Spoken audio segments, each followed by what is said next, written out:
tanto a mulher do Moraes quanto esse filho deste ministro não estavam identificados como pessoas politicamente expostas. O que isso significa? Geralmente os bancos, o sistema financeiro, quando você é alguém relacionado a algum político com mandato, né, ou alguém que tem nós jornalistas, né, que temos acesso a autoridades, você fica lá como pessoa politicamente exposta, né? Então há um olhar mais direcionado da Receita para estas pessoas politicamente expostas. Neste caso, segundo eu apurei, elas não estavam identificadas como pessoas politicamente expostas, nem a mulher do Moraes, nem o filho deste ministro, que também é uma curiosidade. Sim. Porque se ela é mulher do Moraes, ela é uma pessoa politicamente exposta. O que me disseram é que tem uma cartilha, que é da CGU, da Controladoria Geral da União, que coloca lá para a Receita Federal os critérios do politicamente expostos. E ali não estaria este parentesco. Então agora uma das coisas que me disseram que vão fazer, né, o Barreirinha comentou com algumas pessoas com quem eu converso, é justamente fazer esta lista de pessoas politicamente expostas, inclusive para talvez ter ali um controle maior se os dados dela não estão sendo acessados indevidamente. Muito bem, vou tocar no nome de uma pessoa que a gente vai falar bastante a partir de amanhã mais uma vez, que é Daniel Vorcaro. Matéria também da Manuela Alcântara, que fala que a Polícia Federal reexamina perícias e aponta conexões de Vorcaro com fundos. Por quê? Isso porque a PF constatou um modus operandi similar, na verdade, o mesmo modus operandi de conexão com fundos no atual inquérito do caso Master. Nesses casos, há repasses milionários para familiares do Daniel Vorcaro e transferências que foram feitas diretamente para a conta do banqueiro, do empresário. Esses registros integram a apuração anterior da corporação, da PF, e ajudam a explicar por que a instituição, segundo os investigadores, voltou a ser alvo na segunda fase da operação da PF Compliance Zero, que foi deflagrada em 14 de janeiro desse ano. Conforme apurou a coluna, a Cefer Investimentos, antiga Foco, aparece vinculada nessas análises periciais a fluxos de recursos destinados a companhias controladas por familiares de Vorcaro e ao próprio banqueiro. A corretora aparece em material produzido no âmbito da Operação Fundo Fake, deflagrada lá em 2020, que investigou desvios envolvendo fundos municipais de servidores públicos, como o de Rolim de Moura, pequena cidade do interior de Rondônia. O relatório descreve uma engrenagem baseada no uso de fundos imobiliários e empresas interligadas para a circulação de valores, dinâmica semelhante à apurada pela PF no caso do Banco Master. Andresa, mais um desenrolado do Banco Master, mas a gente viu que realmente esse é um dos modus operandi de toda essa situação do Banco, de um dos braços de ganhar dinheiro, digamos assim, no português bem claro, do Banco Master.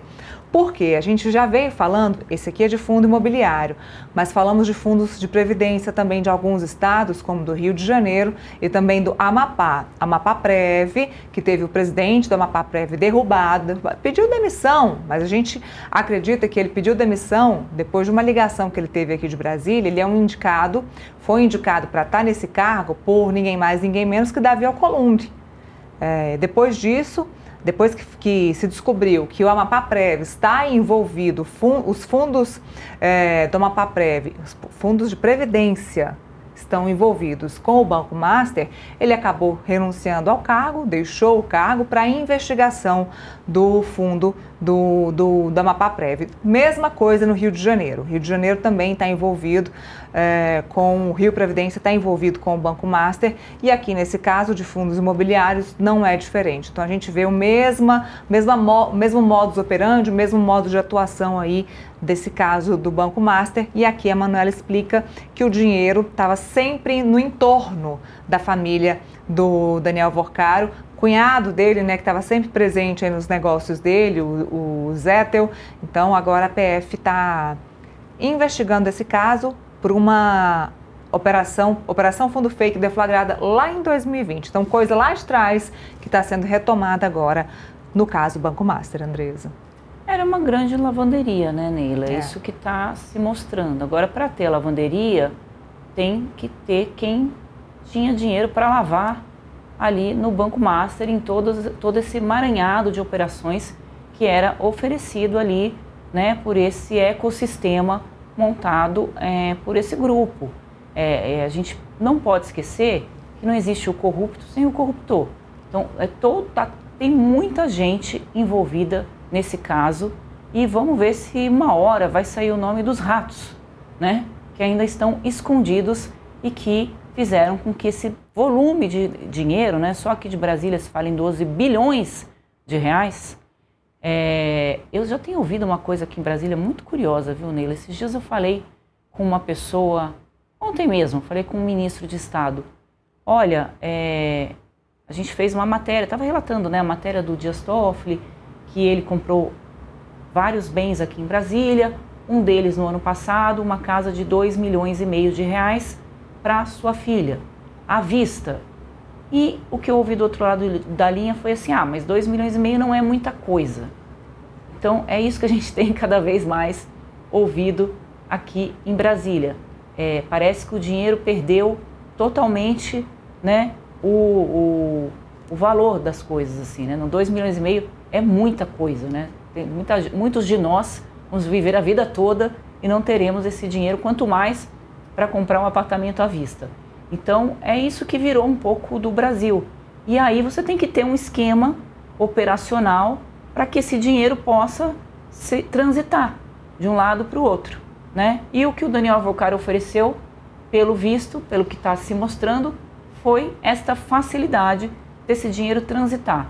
Então tem muita gente que ainda é dono desse dinheiro. Vamos ver se a semana que vem, quando ele vier depor aqui em Brasília, ele vai na Comissão de Assuntos Econômicos do Senado, depois ele vai na CPMI do INSS, o que ele vai contar, né? Porque ele está dizendo que ele vai falar com relação a quem participou e se lambuzou, né, dessa operação como um todo. É bastante difícil a gente explicar, porque elas são operações complexas, né, Neila? É claro, são pessoas que entendem do que estão fazendo, eles sabem esconder o dinheiro.